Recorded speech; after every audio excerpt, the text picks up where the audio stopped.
ఎనిమిదవ రోజు పారాయణము. ఎనిమిదవ అధ్యాయం. వశిష్ఠుడు చెప్పినది అంతా విని జనకుడు ఇలా అడుగుతున్నాడు.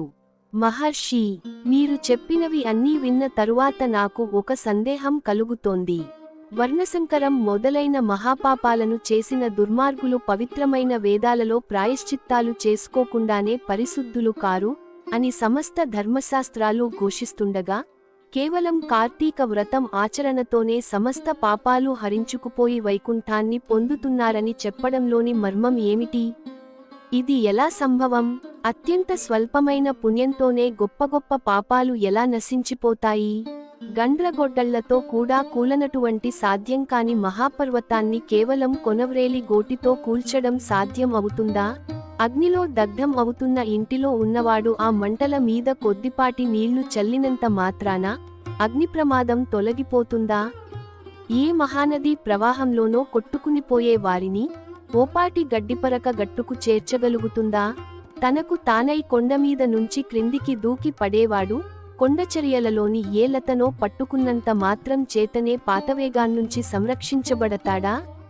వశిష్ఠ, ఈ విధమైన సంఘటనల రీత్యా మహాపాపులైన వాళ్లు సహితం అతి స్వల్ప కార్యమైన కార్తీక వ్రతం ఆచరించడం వలన పాపరహితులు, పుణ్యాత్ములు ఎలా అవుతారు?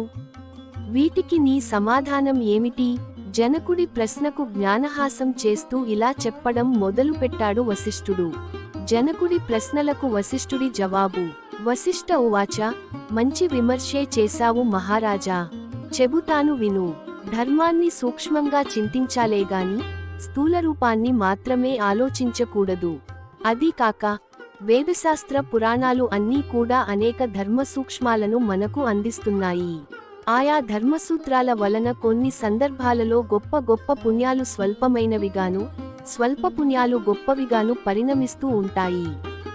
ధర్మాలు అన్నీ గుణత్రయంతో కూడుకుని స్వల్పాలను సిద్ధింప చేసుకుంటాయి. మూల ప్రకృతి అయిన మహామాయ కారణంగానే సత్వరజస్తమస్సులనే 3 గుణాలు కూడా ఏర్పడ్డాయి. వీటిలో సత్వగుణ ప్రధానమైనవి ధర్మసూక్ష్మాలు. కర్మకాండ, తపస్సు, ప్రాయశ్చిత్తం అన్నీ కూడా రజోగుణం వలన ఏర్పడ్డాయి. తర్కం, దైవం, ఇతర చింతనతో సాగించే దైవసంబంధ పద్ధతులు, ఆచరించే దానధర్మాలు, ఇవి అన్నీ కూడా ధర్మం యొక్క స్థూలస్వరూపాలు.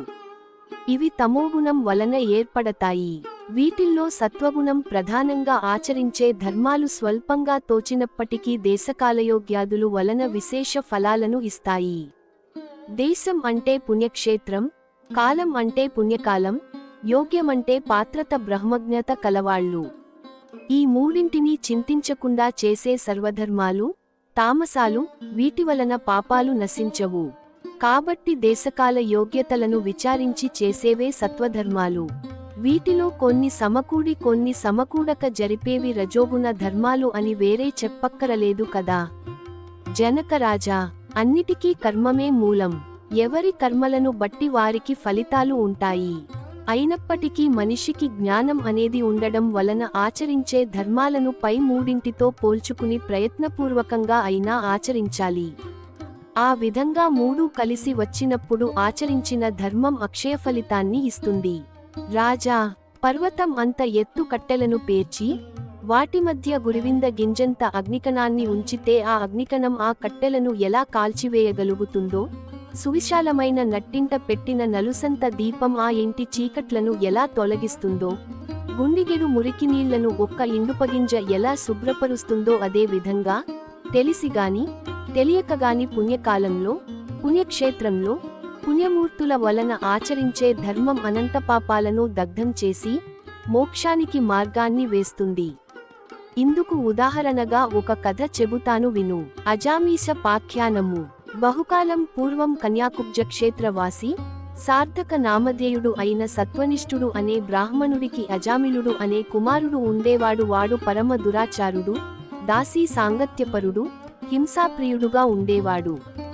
సాటి బ్రాహ్మణ గృహంలోని ఒకానొక దాసితో సాంగత్యం పెట్టుకుని తల్లిదండ్రులను వదిలి ఆ దాసీదానితోనే భోజనం, పడక అన్నింటినీ చేస్తూ కామాంధుడై వైదిక కర్మలు అన్నింటినీ విడిచిపెట్టి కేవలం కామంపై ఆసక్తికలవాడై ప్రవర్తించసాగాడు. దీనివల్ల బంధువులు అంతా అతన్ని వదిలివేశారు. కులం వాళ్ళు వెలివేశారు.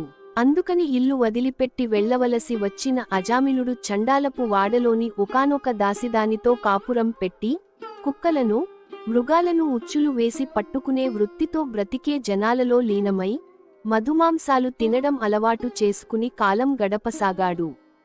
ఇలా ఉండగా ఒకరోజు అతని ప్రియురాలు అయిన దాసిది కళ్ళు త్రాగడానికి తాడిచెట్టు ఎక్కి కొమ్మ విరగడం వలన క్రిందపడి మరణించింది. అజామిలుడు అమితంగా దుఃఖించాడు. అప్పటికే ఆ దాసీదానికి యవ్వనవతి అయిన కూతురు ఉంది. మహాపాపాత్ముడు మహాకామాంధుడు అయిన అజామిలుడు తనకి కూతురువరస అని కూడా తలచుకోకుండా ఆ పిల్లనే వరించి ఆమెతోనే కామభోగాలను అనుభవించసాగాడు. కాముకుడు అయిన అజామిలుడు తన కూతురుతోనే అనేకమంది బిడ్డలను కన్నాడు. కాని వాళ్లందరూ కూడా పసికందలుగా ఉన్నప్పుడే మరణించగా చివరగా పుట్టి మిగిలిన బిడ్డకు నారాయణ అని నామకరణం చేసి అత్యంత ప్రేమగా పెంచుకోసాగాడు.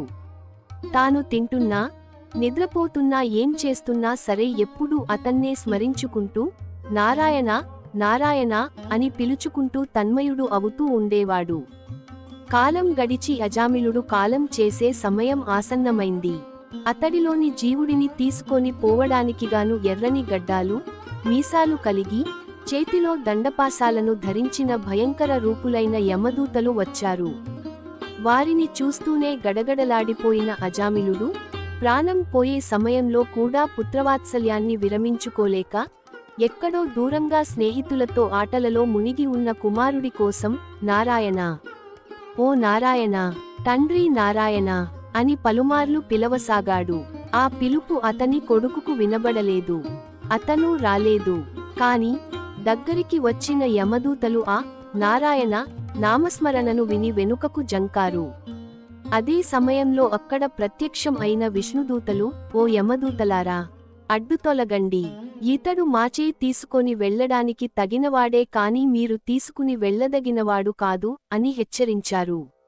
వికసించిన పద్మాలలాగా విశాలమైన నేత్రాలు కలవాళ్లు, పద్మమాలలు ధరించినవారు, కిరీట కుండలాలు ధరించినవారు, వివిధ ఆభరణాలు ధరించినవారు, పీతాంబర వస్త్రాలు ధరించిన పవిత్ర విష్ణుదూతలను చూసి విభ్రాంతి చెందిన యమదూతలు అయ్యా మీరెవరు?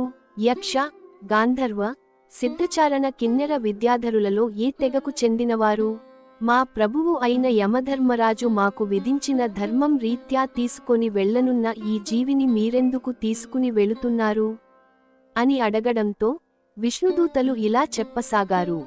8వ రోజు పారాయణము సమాప్తం.